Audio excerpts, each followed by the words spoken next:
not winning 90% of your new business because you have some sort of incredible value. I'm going to take a bit of a different angle. I've got a budget this big. I'm going to give it to you because you have a really killer plan. You give a Red Bull to a turtle, what do you expect? I think that's a dead turtle. So let's move on to... E-Rig. Cheers. Cheers. Cheers.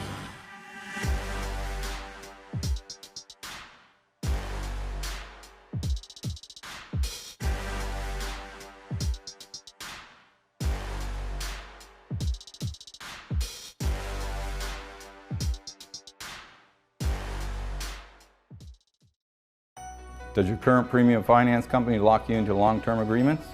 That's because they don't want you talking to us.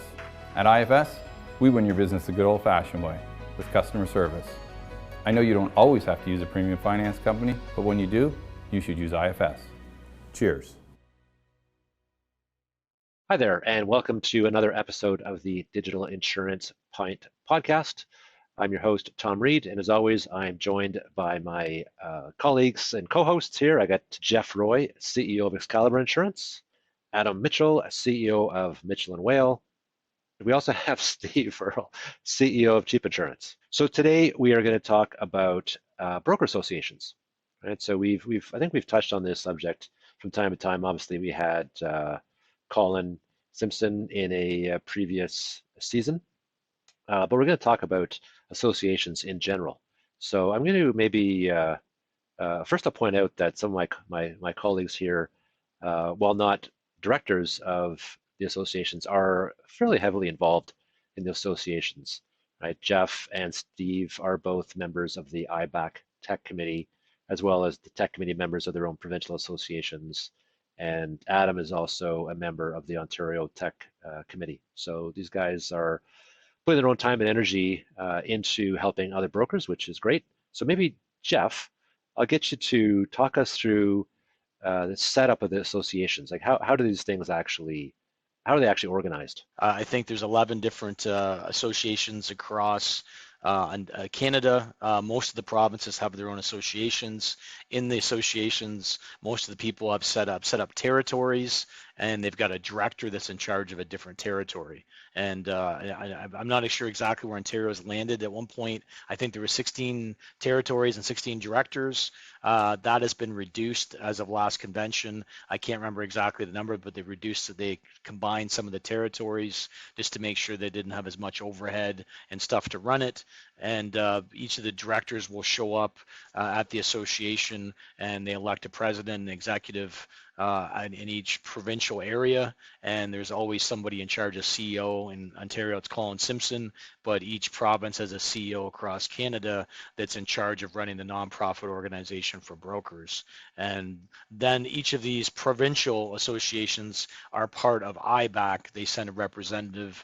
TIC, is the other area. Toronto Insurance as a commission, or what is the actual council? Toronto Insurance Council, sorry. They've also set up their own organization too, because the big commercial brokers in downtown Toronto at one point had a different need than the other associations, so they set up their own association. So all these organizations report into IBAC. I don't think that outside of Ontario, maybe BC has a couple territories, I don't know, but everybody else just has an association.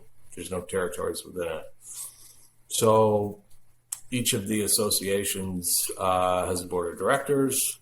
They go through a cycle. You go on the board and you work your way up. You become president, you become chair. But one person is always sent to Toronto to serve at IBAC for a few years and work your way through that system. So each of the associations is their own association, but it is a member of IBAC. IBAC really doesn't drive the bus on anything, with the exception of national advertising campaigns. They've got some committees on education, things that are national in nature, but political advocacy and that sort of thing. But all the member associations are members of IBAC. So IBAC is just sort of in the middle there, doing some stuff that we all have in common. What is the mandate of the provincial and or federal associations? Some go as deep in their mission statements to say political advocacy, education, and so on. Others to say to further the broker channel. Like it's all over the map. Every one of the 11 associations has a different mission statement. And I think really it boils down to most of them look after the same, 3 or 4 pillars, right? Federal government advocacy, political action, when the governments, provincial governments or federal, if there's, changes to the Bank Act, or if the government is changing the Auto Insurance Act or any type of insurance regulation, they all band together to make sure that brokers are represented and make sure they're on top of it. Professional development and education, all the associations are part of that, and IBAC provides some of the CABE course and some of the programs on a national basis. So they're all important about, getting brokers trained, developing courses, bringing the education to the members. A lot of the associations, a lot of their budget is derived from delivering education. IBAC has the BIP, the Professional Indemnity Program, which is big, and they push that through all the different provinces, and the provinces do some co-op advertising. And I would say technology is one of the things that has emerged in all the associations and IBAC, because they've realized that, hey, technology is a key component, as we talked about in the show. And probably the last thing is member benefits. Most of the associations offer, a group discount on benefits, errors and omissions, certain tech providers. They have a discount that they offer members. They vet them and they bring the ideas and stuff to the members and give them a discount. I would say that there's a ton of awesome work that the associations, each provincial association, has done over the history of those associations, and that goes back I think 100 years, right? But some of the things that I think about now are like, when you look at the historical aspect of these associations, they're so entrenched in tradition, and a lot of those barriers are gone. It would be, Saskatchewan and Alberta might have challenges with insurers about agricultural risks and so on. Atlantic Canada would have different, we really don't have these challenges so isolated into these little silos into provinces anymore. It doesn't exist. Our biggest challenges are with consumers who are identical, whether they're in Newfoundland or in Victoria. It makes no difference. Times are changing a lot, right? Like, we've watched the Broker Association in Ontario have to try and adapt between the M&A worlds, the average member getting bigger and bigger, the quantity of members coming smaller. The idea of, there was sort of a collective bargaining angle of, not allowing the insurance companies to completely divide and conquer, but try to speak with a single voice and move together. Like TIC and others, I think some of the big brokers felt disenfranchised and, not represented or not getting the value. And so I think broker associations face that right now of how do they actually continue to stay relevant when bigger and bigger brokerages have relationship managers, and not to say lobbying groups, but like people charged with actually maintaining these relationships. At one point you had to be independent and you couldn't be a member, or you could be a member but you couldn't vote. And with Canadian Broker Link buying so many brokers up, and with the future of the association and everything on the line, they made the adjustment that those people could be voting members, right? So that was a big pivot that's evolved too. So the landscape shifted. I think Steve and Adam pointed that out. But some of the stuff, some of the things that were designed and how the associations run as a nonprofit, some of them probably need to be engineered because the world's different in 2021, right? We've talked a bit about the history of what associations have done and done it, for a long time and quite well. We've also, over the course of our entire podcasting careers, we've talked about how things are changing for brokers. So, given the role that the associations play, and given the changes that the broker channel is experiencing, are there things, and maybe the answer is associations should just keep doing what they're doing, but we're here to challenge the status quo. So let me throw it out to you guys. Are there things that the associations can or should do to support brokers with the changing landscape that we've been talking about for a year and a half now? So I have a split mind on this. It's one sort of pat on the back to go out there. So we're mostly in Ontario. So that means most of our experience is with IBAO. And to put a name to it, I think some of the Brett's initiatives, Brett Bodway, have been really good. She sort of started the mandate on to recruitment and getting programs running out of the universities and getting alignment with that. I think another program they ran that was really good was the benchmarking. Right, and we can argue the sort of quality of the slicing or dicing, but the first step in that direction to get it going is these are some things where there's blind spots to brokers of like the questions I hear are, what do I not know and via the benchmarking, and how do I get more teammates, because there's this great resignation and the talent wars and all the things that are happening.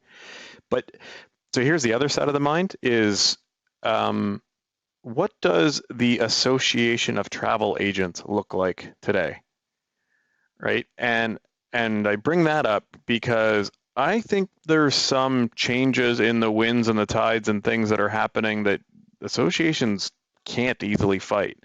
And you're going to have to keep reassessing the landscape of what do brokers of today look like and what do brokers of tomorrow look like, because I don't know what the numbers are, but Travelocity and Expedia, I wouldn't be surprised if they consumed 80% of that traffic. And do they need an association? Where is this going? And would a stronger association have stopped that trend? I don't think you can stop the ocean at all, right? And that's the consumer preference is an ocean that decides to move where it's going to move, and that's the end of the story. But so the association for sure is not going to stop the tides, if I'm going to mix metaphors here, but can the association help you build a better boat? You're going to need a bigger boat. No association is going to change human nature or consumer preference or what have you, but they could, in theory, help their constituents navigate those changing waters. I know right now there's a number of brokers meeting, bigger brokers looking at compensation because that's under the microscope with Visera. So basically Colin and Ontario is able to tap the shoulders of some of the bigger brokers and bring a lot of ammunition and size and scale. So that's good. So that's some good stuff with the different auto regulations and reforms. They've always done a great job of, working with the government, making sure the brokers are represented and educating the brokers on the changes. So been a really strong area that the brokers have done well in. The one thing that's been a challenge right across Canada, though, is some of the stuff isn't regional anymore. I think everybody said, well, my province is different, and yes, there is some uniqueness because you're dealing with different provincial governments on things. But I think we all agree technology is universal. So trying to deal with technology in each province isn't the best way because we're not using the resources and the expertise, and there's got to be different ways. In Ontario, you can say that some people claim we're the center of the universe.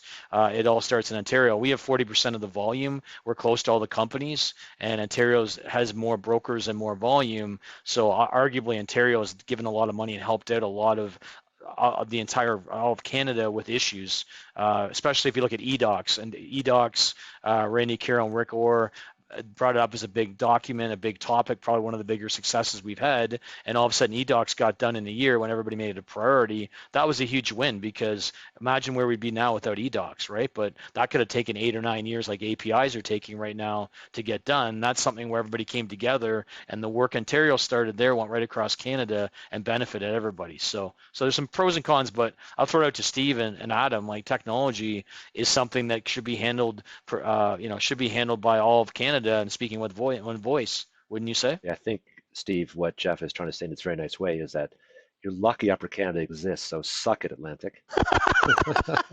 Yeah, I mean, after Jeff just finished telling me about all the awesome stuff that IBAO is doing, what came to my mind when Jeff was talking about all these things, and Adam mentioned the work that Brett's doing in recruitment and all that kind of stuff, is why does Nova Scotia need to do their own little thing? And then New Brunswick need to duplicate that effort again in New Brunswick, and then PEI do their own thing. This is all the same problem. It's freaking recruitment. We all have it. You guys have separate provinces out there? Yeah, and we even speak different languages, if you didn't know. There's fear. And if we centralize stuff, Ontario is going to drive the bus here. We're a little bit afraid of that. That's going to go on from everywhere else. But all these things are so common.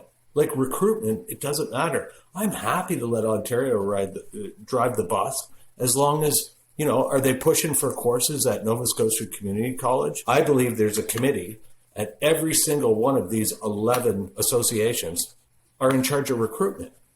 And they're devising strategies individually in Saskatchewan and Alberta and Manitoba and Nova Scotia. I know what's going on about recruitment. That's a great point. And ironically, when you say that, it strikes me that it sounds a lot like our country, right? We have 10 provinces and 3 territories, each of whom have their own health ministries or health departments, and then of course we've got the federal one that does whatever they're doing.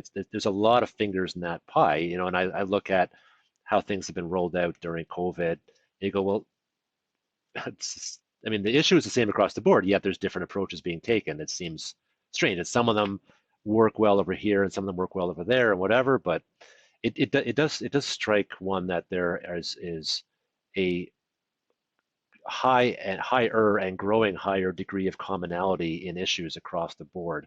And are we not better off if we were to, we globally, nationally, were to join forces and solve the problem together? We're dealing with a system that was designed for insurance around loggers out west, farmers in the west, industrialists, and then fishermen, and some Quebec fur traders in between. Like, we're all the same now. We're buying it the same. We're doing the same. We have the same challenges. Why do we have these little tiny pockets of thought centers that are all trying to solve the same problems? We're not working together on certain things we could, and you hit the nail right in the head on the recruitment as an example. Technology is this thing that we keep crossing and blurred lines on who should do what, who's in charge, whose voice are we speaking with. That needs to get cleaned up a lot. I think there's a lot of ways to maybe we can consolidate how we do things across Canada and be stronger and better, but we have to be open to do it. Why wouldn't we have IBAC as the association and each province is a territory within that association, same association, and not duplicate paperwork, recruitment work, technology work? If I look at large national organizations, and we have, our insurance companies are examples thereof, but they're not the only ones in other industries. And in a lot of cases, not all cases, but in a lot of cases, you see these organizations end up being structured in a bit of a matrix where you have a regional accountability, but you also have a functional accountability. So you might be the Western rep in general, but you're also the head of recruitment or the head of technology or whatever it happens to be. So there are models out there that speak to kind of what you guys are talking about, where you might say, okay, I've got, the BC Association, and so they're responsible for the Pacific region, and they also have the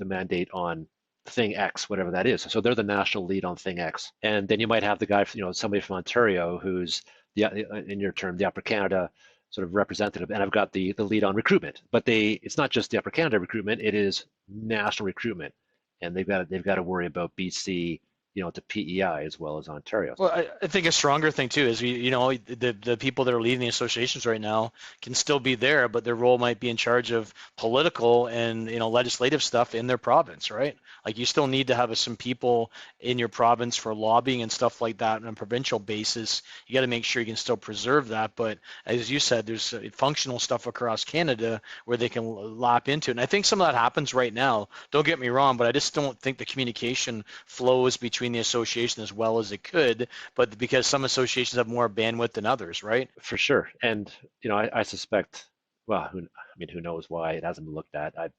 I'm not convinced it's because people are afraid for their jobs. I think it's because nobody has the scope to look at it, right? If you're sitting there in Ontario, sure, you've got 40% of the policies and brokers and dollars and so on, but you don't have a mandate to look nationally and say, hey, let's kind of have this conversation. But then you have upper Canadian fear at the same time. Maybe it's baby steps. Hey, let's try one thing, see how it works. Well, we've already done it, Jeff. Like, education is nationalized, right? The BIPR. We've talked a bit about, about nationalization or consolidation, or bringing associations together, and what could those things look like? At a minimum, what items could be done at a national level, even if the organizations don't change. So I think we've talked about technology, we've talked about recruitment. What else? What else? What other things are able to be done, and probably better done at a national level, in addition to the the recruitment and the technology? I'm not sure what the magic wand opinion is here. Like, I think there does need to be association reform, because I don't think all parties are happy with what's getting delivered, and I think there's a number of threats on the horizon, but I think it's going to take a lot more than us four in this hour to come up with that solution. I gotta say, the IBAC and all the associations' political advocacy is phenomenal. Like, people show up in Ottawa, the IPs. We've kept the banks out of our business because of the work IBAC and all the associations have done. So that alone is worth everybody's membership in the past. That being able to do that and be able to talk to politicians. Everybody's got relationships with politicians in their in their provinces, in their area, and the power of the broker has been communicated well. So I would say that's something that all the associations have done a great job. Like, I don't think they could have done a better job. They've really maxed it out. And the BIPR obviously helped them position themselves for a while. So there's some value in the BIPR in that political posturing. How much that is, I don't know. It's interesting that the one thing that has really worked well is the thing that we chose to nationalize and all come together on. It's everybody pulling on the oar together. Everybody's singing from the same song sheet. Insert cliche here. You talked about a minute ago, Jeff, or Steve, I should say, about brokers are smaller than the carriers and so on, but not when they're together. Right? When you add up all the brokers behind an association, biggest organization in the country. Agents and brokers play for the name in the front of the jersey, not the name in the back. But we have to figure out how to do that, and that's leadership, it's culture, it's how do you bring everybody together. And I feel like there's some fractured areas, and technology being, in my opinion, the biggest fracture point. Associations didn't want to handle it. We set up a thing called Orbit back in the mid 2000s because IBO at that point didn't want to handle it. We're not a technology company, that's not in our mandate. How much M&A has there been? Is there safe to be there's been over 500 transactions like this? Like, are we into thousands yet? Yeah, I don't know about thousands, because there is 3,000 brokerages in the country, and I don't think 33% of them have changed hands, but hundreds for sure. Now let's go to the other side. Insurance companies. How much consolidation have we seen along that side? A bunch. Yep, a lot. Right? Yeah. Sure, right? So why is it reasonable to think that we should stay with the exact same infrastructure as we have had from 30 years ago? No, 100%, Adam. Like you said, like we're using the same methods and the same structure, which everybody argues has been flawless. Yet a lot of these people have 3-year strat plans. Well, 3 years in dog years is like 21 years in the old world, right? We've got people that serve, they're done being president of their association. They jump onto IBAC for a year, then they're gone. So there's no continuity. So you got people that are, it's like a turnstile to go through to say you did it, almost to get a stamp. I was on IBAC, I did that. And, some people bring some great ideas, but what can you do in a year, Steve? Can you do a lot in a year? It takes you a year to figure out what's going on half the time, right? Look what IBAO has had to do, Jeff, like in the last 5 years to change its membership structure, change its makeup of leadership, change its bylaws. Like, you had to make moves to do it. And if we zoom out for a level, like, that hasn't happened countrywide. And it certainly hasn't happened in any coordinated effort. It's all about coming together and better together. And there's a whole different level we need to go to. But I guess, where does the conversation start? I guess it starts at each association, right? At each association, who is actually making the decision? The board makes the decision, right? The board decides it. They give the marching orders to the president or the CEOs of each of the organization. But the board is rotating so much. So, it's 3-year strat plans made by one people. 80% of those people aren't there, and you have to execute it. So when you get people who are on the board for a couple of years, who rotate through a couple of positions and then rotate off, and it takes a little while to get their feet underneath them.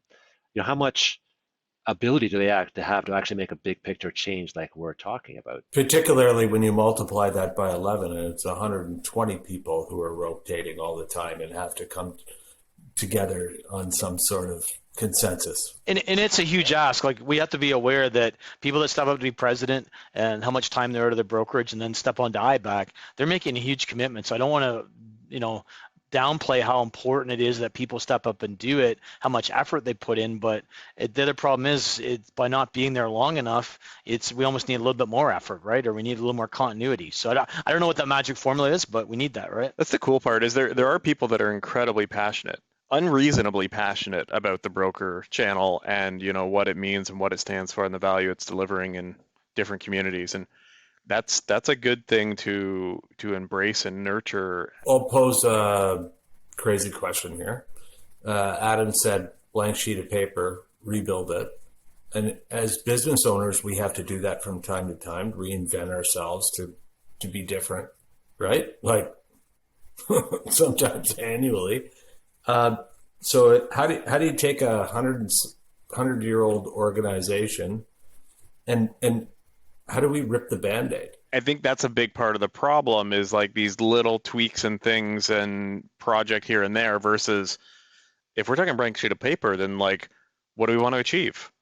Like, maybe it's the education file, maybe it's this, maybe it's that. I mean, you list out those things, and then we purpose build the team and the company, the division, to solve it. And again, as a brokerage, what do you need to get from these organizations? If you're paying the money, what do you expect to get in return to get value, right? What I heard from you guys is that there's a few subjects or files, whatever you want to call them, that can be or should be national. I heard technology as a big one, right? It's kind of fractured right now across various places. I heard recruitment, and I heard so that the marketing piece, the BIPR identity, Education. Put education. Education, sure. So to me, that's these are the things you stick on the whiteboard when you're trying to figure out what should that organizational future look like to be able to tackle those things. Yeah, and then what's the structure to deliver? Like, what is there an enhanced structure that we could use resources better, people, money, time better, to get the goals we need, right? And make sure all of Canada's listened to, everybody's looked after. And we're obviously not going to solve this with the four of us staring at each other on the computer screen, but I think we've identified that there's some opportunities here, and that there's opportunities to further support, promote, and enhance the broker channel. One of the things that I see when I, go to IBAC Tech and I talk to representatives, directors from other provinces, is the duplication of effort that's going on at each organization. Well, the other thing too is you got volunteers. You got some places where they don't have any paid help, so you got somebody doing volunteer work. You got 10 volunteers singing Kumbaya, trying to get it over the finish line, where somebody paid to get it done. And if you had enough people that you put the resource, you could have paid people getting it done as a job a lot faster, moving the needle, right? How efficient would you be if you had 5 branches in your organization, but they all came up with their own workflows? I'm the wrong person to ask, right? We specifically have 90 people in one location for that exact reason. Oh, okay, sorry. I should probably ask a broker who has multiple locations. What I interpret from what Adam is saying is that he potentially thought about let's have multiple locations because now people are close to their homes or their clients or whatever, and said, screw that. He believed it's way more efficient to have everyone in the same place, so he could have less managers, probably get a better deal on his rent, make sure workflows are being done the same way across the board. And it wasn't Adam's idea. Like, it was others' ideas that have lived through the other model to say, no, when you need to change direction, it's really hard to get 5 branches aligned. Why don't you let each of your 5 different branches deal with the insurance companies separately too? I think we've exceeded our number of rhetorical questions for one episode. Let's land the plane. I'm gonna go upstairs and get brownie points. I gotta do bath time. So I'm going to get Adam to close us out here and sort of try to bring this interesting and slightly disjointed conversation into a common place here. But first, I want to say thank you to IFS Premium Finance, our title sponsor, as well as the Crew Group, and Garrison Brewery, and of course our charity partner WIC. So Adam, take this conversation that's gone all over the place and bring it to a pleasing conclusion. I don't know if it's pleasing, but let's try and be concise. I think where we ran around on this is there's a desire to be better. There's some problems out there, and there's some inefficiencies in the association model. And in that lies an opportunity. If we're willing to have that tough conversation, and if the conversation's willing to go on beyond these 4 mugs and this hour, we have the opportunity to do some great things. And I think both our insurance company partners and our collaborative membership would appreciate it, because I don't think anybody appreciates spinning their wheels and not getting things done. Is retention important to your brokerage? Of course it is. That's why at IFS, we have a cancellation prevention process. Want more details? Give us a call. I know you don't always use a premium finance company, but when you do, you should use IFS. Cheers.